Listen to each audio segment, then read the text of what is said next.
নমস্কার বন্ধুরা, আশা করি আপনারা সকলেই ভালো আছেন। আমি বিভাস, গল্প কিন্তু সত্যি চ্যানেলে আপনাদের স্বাগত। গোদরেজ এমনই একটি নাম যার বিভিন্ন রকম সামগ্রী আমাদের দৈনন্দিন জীবনের যেন একটা অঙ্গ হয়ে গেছে।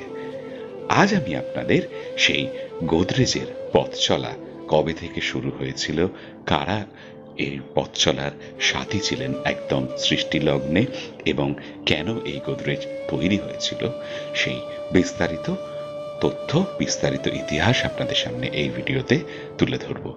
এবং আপনাদের অনুরোধ করব আপনারা একটু ধৈর্য ধরে পুরো ভিডিওটা দেখুন এবং কমেন্ট বক্সে আপনাদের কেমন লাগলো মতামত জানান। আর ভালো লাগলে অবশ্যই শেয়ার করুন। আর যারা এখনো পর্যন্ত এই চ্যানেলটিকে সাবস্ক্রাইব করেননি তারা অবিলম্বে চ্যানেলটিকে সাবস্ক্রাইব করে বেল আইকন টিপে দিন, যাতে নিয়মিত রাত 8টার সময় এরকম অজানা সত্যি গল্পের ভিডিও আপলোড হলে তার নোটিফিকেশন আপনারা পেয়ে যান। 1897 সাল। ব্রাম স্টোকারের ড্রাকুলার গল্প তখন ইউরোপ থেকে আমেরিকা সর্বত্র আতঙ্কের চোরা স্রোত বইয়ে দিচ্ছে। সদ্য প্রকাশিত হয়েছে তরুণ রবীন্দ্রনাথের কাব্য চিত্রা চৈতালি, আর ওদিকে জমাট বাঁধছে জাতীয় কংগ্রেসের নেতৃত্বে ভারতের জন আন্দোলন। তখন ব্রিটিশ আমল, তালা আমদানি হতো বাইরে থেকে। ওই রকমই সময় আর দেশি গোদরেজ কারখানাতেই বলা চলে প্রথমবার তৈরি হলো দেশি প্রযুক্তির হাতে বানানো তালা, আর ওটাই একটা ইতিহাস রচনা হয়েছিল। আনুষ্ঠানিক স্বীকৃতি পেল 1908 সালে, যখন গোদরেজ পৃথিবীর প্রথম স্প্রিং ছাড়া তালার পেটেন্ট আদায় করে নিল। 3 বছর পরের কথা, ভারত সফরে এলেন ব্রিটেনের মহারাজ পঞ্চম জর্জ ও রানী মেরি। তাদের বহুমূল্য নানান ধন দৌলত সেবার রাখা হয়েছিল গোদরেজের বানানো সিন্দুকে। চুরি প্রতিরোধের জন্য তৈরি হয়েছিল গোদরেজের তালা। পরে ওই তালাই হয়ে ওঠে প্রতিরোধের প্রতীক। প্রতিষ্ঠাতা আর দেশি, ঘোর স্বদেশী মনোভাবাপন্ন মানুষ। কোনোদিন ভারতের বাইরে গিয়ে ব্যবসা করার কথা ভাবতেন না তিনি। ভাবতেন দেশের কথা, দেশের মানুষের কথা, স্বদেশী শিল্পর কথা। 1906 সাল। নরমপন্থী চরমপন্থীদের মধ্যে তুমুল বিরোধের মাঝে জাতীয় কংগ্রেসের অধিবেশন বসেছিল কলকাতায়। সভাপতিত্ব করেছিলেন প্রবীণ দাদাভাই নাওরোজি। শপথ নেওয়া হয়েছিল স্বরাজের, ডাক দেওয়া হয়েছিল বিলেতি পণ্য বর্জন ও স্বদেশী পণ্য ব্যবহারের। সেই অধিবেশনেই আর দেশি গোদরেজ প্রস্তাব তুলেছিলেন জৈব ভেষজ পদ্ধতিতে সাবান তৈরির কথা। সাবান দিয়ে স্বদেশী, আজ ভাবলে অবাকই লাগে, কিন্তু গোদরেজ আর্কাইভের তথ্য বলছে আর দেশির সেই সাবানের পক্ষে প্রস্তাব সমর্থন করেছিলেন স্বয়ং রবীন্দ্রনাথ ঠাকুর, অ্যানি বেসান্ত। আজ সেই গোদরেজের তৈরি সাবান সিনথল প্রায় জানেন না এমন মানুষ বোধহয় ভারতবর্ষে নেই। গোদরেজের বিভিন্ন পণ্যের বিজ্ঞাপন করতে গিয়েও পদে পদে বাধার মুখে পড়েছিলেন আর দেশি গোদরেজ। বিলেতের কাগজে বিজ্ঞাপন দিলেন, কাগজ সেসব ছাপল না। কেন? বিজ্ঞাপনে লেখা ছিল গোদরেজের তালা আমদানি করা তালার মতোই ভালো। সাহেব সম্পাদকেরা সেসব পত্রপাঠ ছাঁটাই করলেন। একমাত্র কেশরী বা ট্রিবিউনের মতন দেশি সংবাদপত্রে গোদরেজের বিজ্ঞাপন ছাপা হতো। এই অবদান কিন্তু ভোলেননি আর দেশি।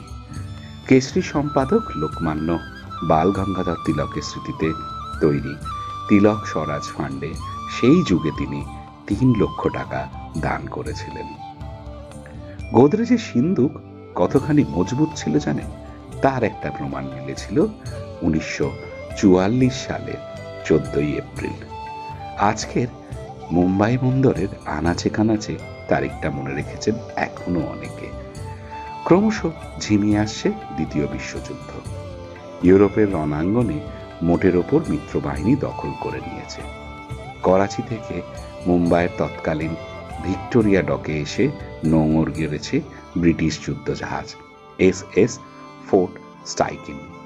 সেই জাহাজে ভর্তি নানান দাহ্য বস্তু রয়েছে, প্রায় ১,৫০০ টনের কাছাকাছি গোলা বারুদ, টর্পেডো, মাইন, সেল, এমনকি আস্ত একটা স্পিডফায়ার যুদ্ধ বিমান। তার সাথেও ছিল তেল, কাঠ, কাপড় সহ বিস্তর জিনিস। ওই দিন দুপুর ২টো নাগাদ একটা আগুন লাগার খবর আসে। নাবিকরা থামানোর চেষ্টা করেন, কিন্তু নিমেষেই হাতের বাইরে চলে যায় আগুন। শেষে বিকেল ৪টে নাগাদ বোঝা যায় অবস্থা চিকিৎসার বাইরে। নাবিকদের জাহাজ খালি করে পালানোর নির্দেশ দেওয়া হয়, কিন্তু মুহূর্তে এক ভয়াল বিস্ফোরণের আওয়াজে গোটা বন্দর কেঁপে ওঠে। আর তীব্রতা এতটাই ছিল যে সিসমোগ্রাফ যন্ত্রেও নাকি সে আওয়াজ ধরা পড়েছিল। ৮০০-র বেশি মানুষ প্রাণ হারান সেই বিস্ফোরণে। ৭ মাস ধরে সেই বিস্ফোরণের ধ্বংসাবশেষ সাফাই করা হয়েছিল, কিচ্ছু বাঁচেনি।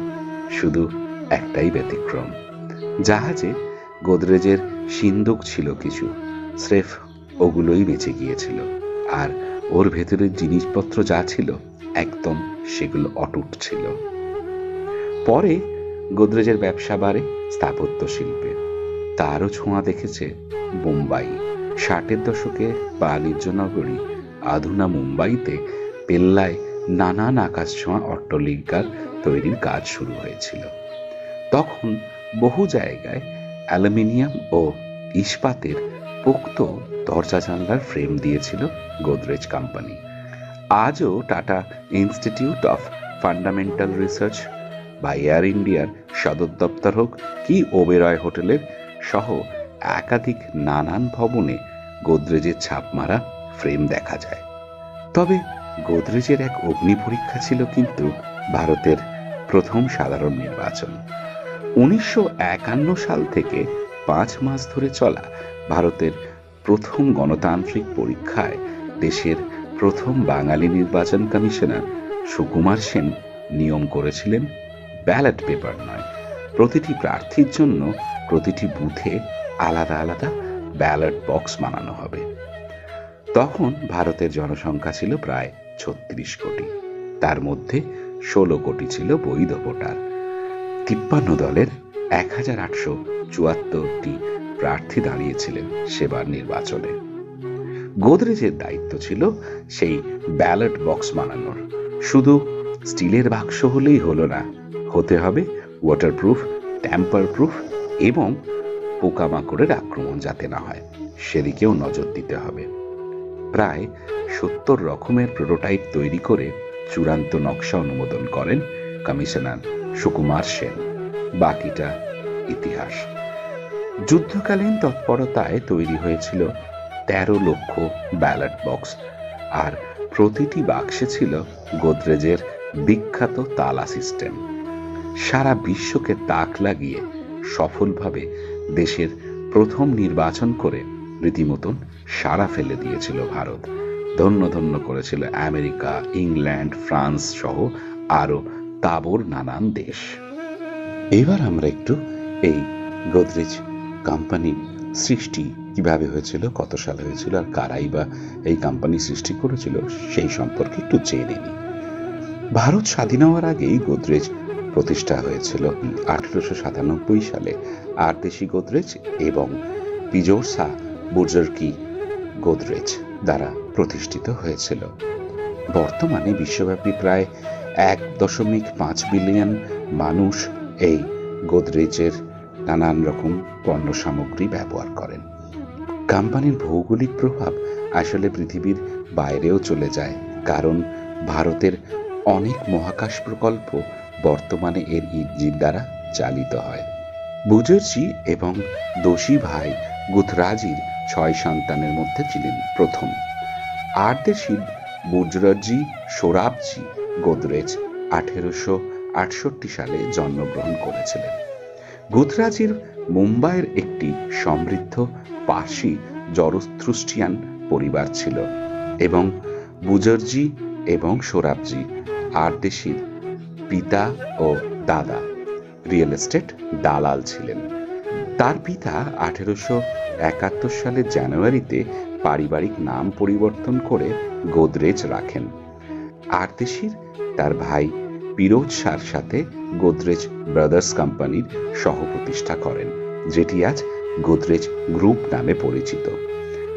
আরদেশি গোদরেজ 1890 সালে বাচু বা বাছুবাইকে বিয়ে করেন। পিরোজ শাহ বুজর্জি গোদরেজ হলেন আরদেশি বুজর্জি গোদরেজের ভাই এবং বুজর্জি গোদরেজের ছেলে। প্রজা এবং তার ভাই আরদেশি গোদরেজের গ্রুপ প্রতিষ্ঠা করেন, একটি আন্তর্জাতিক ব্যবসা। 24 বছর বয়সে মুম্বাইয়ের ভিক্টোরিয়া জুবিলি টেকনিক্যাল ইনস্টিটিউট থেকে তার ডিপ্লোমা পাওয়ার পরই পিরোজ শাহ কোম্পানিতে যোগ দেন। ফ্লু প্রাদুর্ভাবের কারণে ফিরোজ শাহর যুবতী স্ত্রী সোনাবাই মুসৌরিতেই মারা যান। তার 3 ছেলে সৌরভ, বুর্জার ও নাভাল এবং এক মেয়ে দোসা। মুম্বাই নগরীতে ফিরোজ শাহ নগরের শিল্প জনপদ তার নাম বহন করে। গোদরেজের গ্রুপ বর্তমানে ফিরোজ শাহর নাতি আদি, নাদির এবং জামশেদজির নেতৃত্বে রয়েছে। 1897 সালে প্রতিষ্ঠা হওয়ার পর কয়েক বছর পরে গোদরেজ বিশ্বের প্রথম পশু চর্বি মুক্ত সাবান প্রবর্তন করেন। 1922 সালে অ্যানি বেসান্ত এবং রবীন্দ্রনাথ ঠাকুরের মতন বিখ্যাত ব্যক্তিরাও গোদরেজের পণ্যগুলির সমর্থনে এসেছিলেন। প্রতিপক্ষের কাছে একটি অনুগ্রহ চেয়ে চিঠিতে মহাত্মা গান্ধী লিখেছিলেন, আমি আমার ভাই গোদরেজকে এত উচ্চ সম্মানে রাখি যে যদি আপনার প্রচেষ্টা তাকে কোনোভাবে আঘাত করতে পারে, আমি দুঃখিত যে আমি আপনাকে আমার আশীর্বাদ দিতে পারি না। গোদরেজ তারপর 1923 সালে তালা এবং সাবানের পরে আলমিরা অর্থাৎ স্টিলের আলমারি দিয়ে আসবাবপত্র চালু করেন। 1952 সালে ভারতের স্বাধীনতা দিবসে গোদরেজ দ্বারা সিনথল চালু করা হয়, যা তাদের ভারতে দ্বিতীয় বৃহত্তম সাবান প্রস্তুতকারক হিসাবে স্থান দেয়। 1858 সালে রেফ্রিজারেটর কোম্পানির দ্বারা তারা শুরু করেন এই ব্যবসা। 1990 দশকে গোদরেজ প্রপার্টিজ প্রতিষ্ঠার মাধ্যমে কোম্পানি ভারতে রিয়েল এস্টেট ব্যবসায় চলে আসেন এবং শ্রেষ্ঠত্বের সংস্কৃতিও চালু করেন। এই ঠিক 1 বছর পর কোম্পানি গোদরেজ অ্যাগ্রোভেট প্রতিষ্ঠা করে কৃষি ব্যবসায়ও পা দেন। 1957 সালে গোদরেজ একটি গ্রুপ হিসাবে তার অস্তিত্বের 100 বছর পূর্ণ করেন। গোদরেজ নেচারের বাস্কেট প্রবর্তনের মাধ্যমে গোদরেজ 2005 সালে গুরমেট খুচরো বাজারে প্রবেশ করেন। 30টিরও বেশি প্রিমিয়াম আউটলেটের সাথে কোম্পানিটি বর্তমানে সারা বিশ্ব থেকে উৎকৃষ্ট পণ্যের জন্য ভারতের শীর্ষ শপিং গন্তব্যও হয়েছেন। 2008 সালে ভারত পঞ্চম দেশ হয়ে চন্দ্রযান-1 দিয়ে চাঁদে একটি মানবহীন মিশন মোতায়েন করেছিলেন। কোম্পানিটি মিশনের লঞ্চ ভেহিকেল এবং চন্দ্র অরবিটার নির্মাণে প্রকৌশল জ্ঞান ও অবদানের জন্য গর্বিত। 2010 সালের দিকে গোদরেজের দেশের জন্য আরও সবুজ এবং ভালো পরিবেশ তৈরি করার চেষ্টা করেন। ভারতের প্রথম মঙ্গল মিশনে গোদরেজ ভারতীয় মহাকাশ গবেষণা সংস্থার সঙ্গে কাজ করার জন্য সম্মানিত হন। পোলার স্যাটেলাইট লঞ্চ ভেহিকেল গোদরেজের অ্যারোস্পেস ইঞ্জিন দ্বারা চালিত। ন্যাশনাল স্টক এক্সচেঞ্জ থেকে বোম্বে স্টক এক্সচেঞ্জ উভয়ই 2017 সালে গোদরেজ অ্যাগ্রোভেট লিমিটেডকে তালিকাভুক্ত করেছিলেন।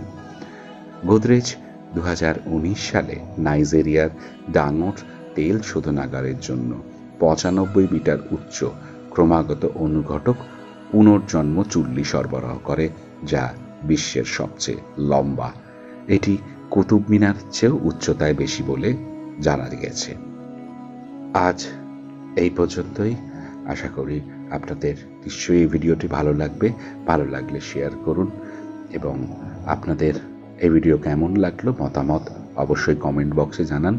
আর যারা এখনো পর্যন্ত এই চ্যানেলটিকে সাবস্ক্রাইব করেননি তারা অবিলম্বে চ্যানেলটিকে সাবস্ক্রাইব করে বেল আইকন টিপে দিন, কারণ নিয়মিত রাত 8টার সময় এইরকম নানান অজানা সত্যি গল্পের ভিডিও আপলোড হলেই তার নোটিফিকেশন আপনারা পেয়ে যাবেন। আবার আগামীকাল রাত 8টায় নতুন একটি গল্প নিয়ে আপনাদের সামনে হাজির হব। ততক্ষণ সবাই খুব ভালো থাকবেন।